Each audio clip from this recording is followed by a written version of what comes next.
আসসালামু আলাইকুম প্রিয় দর্শক, আজকে আমি অবস্থান করতেছি পুরাদিয়া হইতে চালাকচর যাওয়ার আসা যাওয়ার যে যোগাযোগ ব্যবস্থা, কার্পেটিং রাস্তা। এই কার্পেটিং রাস্তাটি পরিপূর্ণ সংস্কারের জন্য আমরা বিনীতভাবে অনুরোধ করছি এবং এই রাস্তাটি বৈরী হবার কারণে একদম বেহাল দশা হয়ে পড়েছে।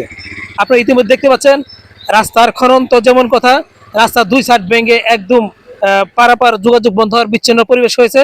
আর তারই পাশাপাশি এই রাস্তা পুরাটাই কুয়াখন্দরে পড়ে গেছে, যেখানে মানুষ চলাফেরা দৈনন্দিন জীবনে বড়ই কঠিন হচ্ছে।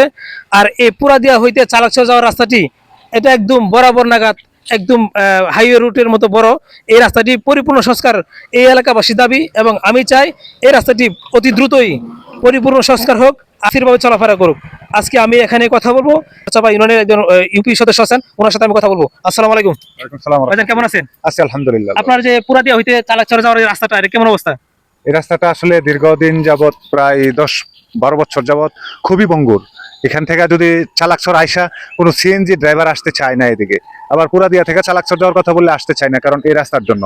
এই রাস্তাটি মোটামুটি বর্তমান সরকারের মাননীয় মন্ত্রী, স্বাস্থ্য পরিবার কল্যাণ মন্ত্রী ওনা সর্দার সাক্ষাৎ হোসেন গোকুল সাহেব, ওনা ক্ষমতায় আসার পরে এই রাস্তাটি পুনর্নির্মাণের জন্য শুরু করেছে, কিন্তু কন্ট্রাক্টর কাজের গাফিলতি করতেছে।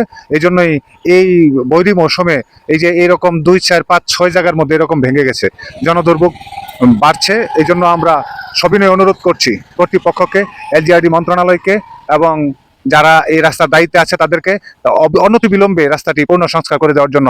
ধন্যবাদ ইলিয়াস ভাই আপনাকে। ধন্যবাদ মেম্বার সাহেব।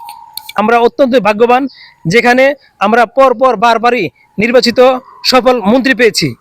আমরা বলে গেছেন, আমি ওনার দৃষ্টি আকর্ষণ করছি, উনি অতি দ্রুতই পুরাদিয়া হইতে চালাকচর আসা যাওয়ার যোগাযোগ ব্যবস্থাটি পরিপূর্ণ সংস্কার করে দেওয়ার জন্য এলজিডিকে গুরুত্ব দেওয়ার জন্য, এবং এলজিডিকে আমি দৃষ্টি আকর্ষণ করছি, আপনারা অতি দ্রুতই এই রাস্তাটি পরিপূর্ণ সংস্কার করে দিয়ে জনদুর্ভোগ থেকে মুক্তি দেন।